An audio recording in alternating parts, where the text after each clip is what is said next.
Hi all അസ്സാം വലൈക്കും welcome back. എന്തെല്ലാന്ന് വിശേഷം? എല്ലാവർക്കും സുഖമല്ലേ? അപ്പോൾ ഇന്നത്തെ നമ്മുടെ സൂപ്പർ ടേസ്റ്റ് ആയിട്ടുള്ള ഫിഷ് നിർവ്വാണയാണ് കേട്ടോ. അപ്പോൾ ഒരു സമയത്ത് ഇത് യൂട്യൂബിൽ ഇൻസ്റ്റയിലൊക്കെ ഭയങ്കര വൈറലായിട്ടുള്ള റെസിപ്പിയാണ് അല്ലേ. പക്ഷെ എല്ലാവരും ഇട്ട് കഴിഞ്ഞതിന് ശേഷമാണ് കേട്ടോ ഞാൻ ഇടാൻ വേണ്ടി പോകുന്നത്.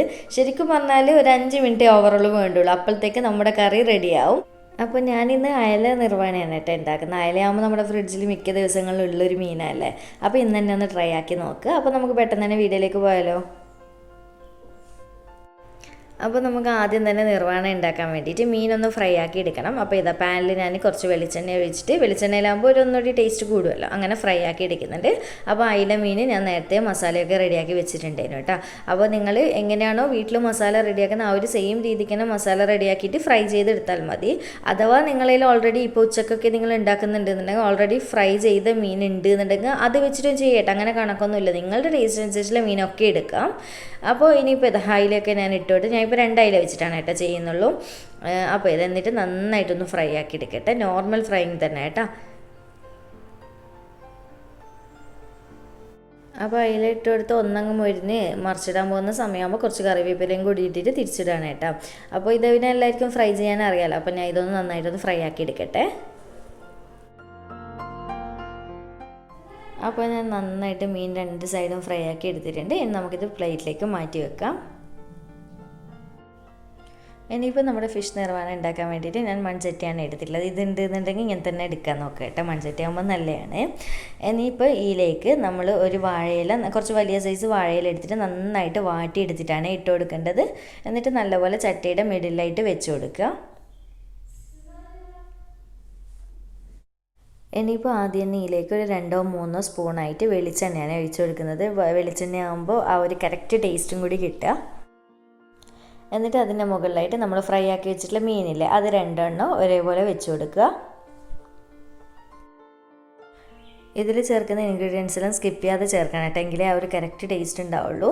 പിന്നെ മെയിനായിട്ട് വേണ്ടത് പൊടിയായിട്ട് കട്ട് ചെയ്തിട്ടുള്ള ഇഞ്ചിയാണ്, ഇത് നിർബന്ധമാണ്. അപ്പോൾ അത് ഇതിൻ്റെ മുകളിലായിട്ട് കുറച്ചിട്ട് കൊടുക്കുക, ഏകദേശം ഒരു 1-1.5 ടീസ്പൂണോളം ഇട്ട് കൊടുക്കുക കേട്ടോ. വെളുത്തുള്ളി വേണ്ട, ഇഞ്ചി മാത്രം മതി. പിന്നെ വേണ്ടത് നിർബന്ധമായിട്ടും പച്ചമാങ്ങയാണ്. അപ്പോൾ നിങ്ങളുടെ പുളിക്ക് ആവശ്യത്തിനനുസരിച്ച് പച്ചമാങ്ങ ചേർത്ത് കൊടുക്കാം. ഓരോ മാങ്ങയുടെ പുളിപ്പൊക്കെ നോക്കിയിട്ട് ചേർത്താൽ മതി കേട്ടോ. അതും ഇതുപോലെ കുറച്ചിട്ട് കൊടുക്കുക. പിന്നെ കുറച്ച് തേങ്ങാക്കൊത്തും ഇതുപോലെ പൊടിയായിട്ട് കട്ട് ചെയ്തിട്ട് ചേർത്ത് കൊടുക്കുന്നുണ്ട്. എല്ലാം കുഞ്ഞു കുഞ്ഞായിട്ട് കട്ട് ചെയ്യുന്നതാണ് കേട്ടോ കൂടുതൽ നല്ലത്. പിന്നെ നല്ല ഫ്രഷ് ആയിട്ടുള്ള കുറച്ചധികം തന്നെ കറിവേപ്പിലയും കൂടി ഇട്ട് കൊടുക്കുന്നുണ്ട്. പിന്നെ ഇതിലേക്ക് ഏറ്റവും മെയിനായിട്ട് വേണ്ടുന്നത് നല്ല കട്ടിയുള്ള തേങ്ങാപ്പാലാണ് കേട്ടോ. അപ്പോൾ തേങ്ങാപ്പാലിൻ്റെ അളവ് ഞാൻ പറയുന്നില്ല, എന്താണെന്ന് വെച്ചാൽ നിങ്ങൾ എത്രത്തോളം മീൻ എടുക്കുന്ന ആ മീൻ മുങ്ങിക്കിടക്കുന്ന രീതിയിൽ തേങ്ങാപ്പാൽ ഒഴിച്ചു കൊടുക്കാം. പിന്നെ നിങ്ങൾ എരിവ് നോക്കിയിട്ട് പച്ചമുളക് കീറിയിട്ട് ഇതുപോലെ ഇട്ട് കൊടുക്കുക കേട്ടോ. ഞാനിപ്പോൾ ഏകദേശം ഒരു 3 വലിയ പച്ചമുളകുകൾ എടുത്തിട്ടുണ്ട്. പിന്നെ വേറെ പൊടിമുളക് കാര്യങ്ങളൊന്നും ഇടുന്നില്ല, അപ്പോൾ എരിവ് നോക്കിയിട്ട് തന്നെ ഇട്ട് കൊടുക്കാം. അപ്പോൾ തേങ്ങാപ്പാൽ നിങ്ങൾക്ക് കാണുമ്പോൾ തന്നെ മനസ്സിലാക്കാൻ കണ്ടില്ല, മീൻ ഒട്ടും കാണുന്നില്ലല്ലോ, അത് മുങ്ങിയിട്ട് കിടക്കുന്നുണ്ട്. ആ ഒരു രീതിക്ക് തന്നെ വേണം കേട്ടോ. ഇനിയിപ്പോൾ നമുക്കിതിലേക്ക് ആവശ്യത്തിനുള്ള ഉപ്പ് ചേർത്ത് കൊടുക്കാം. നമ്മൾ ഓൾറെഡി മീനിലിട്ടതാണ്. ഇനിയിപ്പോൾ തേങ്ങാപ്പാലെല്ലാം കൂടി ഒന്ന് സെറ്റാവാനുള്ള ഉപ്പ് മാത്രം മതി, നോക്കിയിട്ട് പിന്നീട് ഇട്ടാലും മതി കേട്ടോ. പിന്നെ വേണ്ടത് കുറച്ച് കുരുമുളക് പൊടിയാണ്, അത് നിങ്ങൾ ഫ്ലേവറും എരിവൊക്കെ നോക്കിയിട്ട് ഇട്ട് കൊടുക്കുക.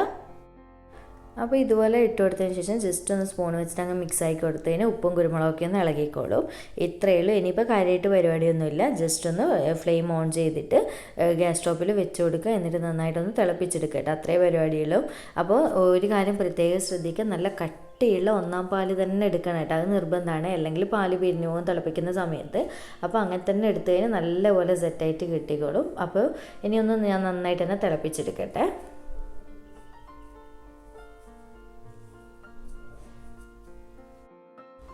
അപ്പോൾ ഇത്രയേ ഉള്ളൂ, കണ്ടില്ലേ, ഇപ്പോൾ നന്നായിട്ട് തിളച്ച് വന്നിട്ടുണ്ട്. പാല് പിരിഞ്ഞൊന്നും പോകില്ല കേട്ടോ, അത്യാവശ്യം നല്ല കട്ടിയിൽ തന്നെ തേങ്ങാപ്പാൽ എടുത്താൽ മതി. ഇനിയിപ്പോൾ ഫ്ലെയിം ഓഫ് ചെയ്ത് കൊടുക്കുക, ഉപ്പൊക്കെ ഒന്ന് ചെക്ക് ചെയ്യണം, ഉപ്പും കുരുമുളക് പൊടിയൊക്കെ. ഒരു 1-2 മിനിറ്റ് മാത്രമേ തിളപ്പിക്കണ്ട കേട്ടോ, ഓവർ തിളപ്പിക്കാൻ നിൽക്കണ്ട. ഇത്രയേ ഉള്ളൂ. ഇനിയിപ്പോൾ ഞാൻ ഫ്ലെയിം ഓഫ് ചെയ്ത് കൊടുക്കുകയാണ്. അങ്ങനെ നമ്മുടെ ഫിഷ് നിർവ്വാണം റെഡി ആയിട്ടുണ്ട്. സൂപ്പർ ടേസ്റ്റ് ആയിട്ടുള്ള സിമ്പിളായിട്ടല്ല, ഞാൻ നേരത്തെ പറഞ്ഞ പോലെ തന്നെ മീൻ ഏതെങ്കിലും വീട്ടിൽ ഫ്രൈ ചെയ്ത് വെച്ചിട്ടുണ്ട് എന്നുണ്ടെങ്കിൽ രാത്രിയൊക്കെ ഉണ്ടാക്കി നോക്കിക്കേട്ടോ. ഏറ്റവും ബെസ്റ്റ് കോമ്പിനേഷൻ എന്ന് പറയുന്നത് വെള്ളയപ്പം, പിന്നെ നമ്മുടെ പൊറോട്ട, ചപ്പാത്തി, ഇത് 3ൻ്റെ കൂടെ സൂപ്പർ ടേസ്റ്റാണ് കേട്ടോ, ഒന്നും പറയാനില്ല. അപ്പോൾ എന്തായാലും ഒരു തവണയെങ്കിലും ഒന്ന് ട്രൈ ആക്കിയിട്ട് ഫീഡ്ബാക്ക് അറിയിക്കുക കേട്ടോ. വീഡിയോ ഇഷ്ടമായിട്ടുണ്ടെന്നുണ്ടെങ്കിൽ ലൈക്ക് ചെയ്യാൻ, ചാനൽ സബ്സ്ക്രൈബ് ചെയ്യാൻ, മാക്സിമം ഷെയർ ചെയ്ത് കൊടുക്കാനും മറക്കല്ലേ. അപ്പോൾ വീണ്ടും ഒരു അടിപൊളി വീഡിയോ ആയിട്ട് കാണാം. താങ്ക്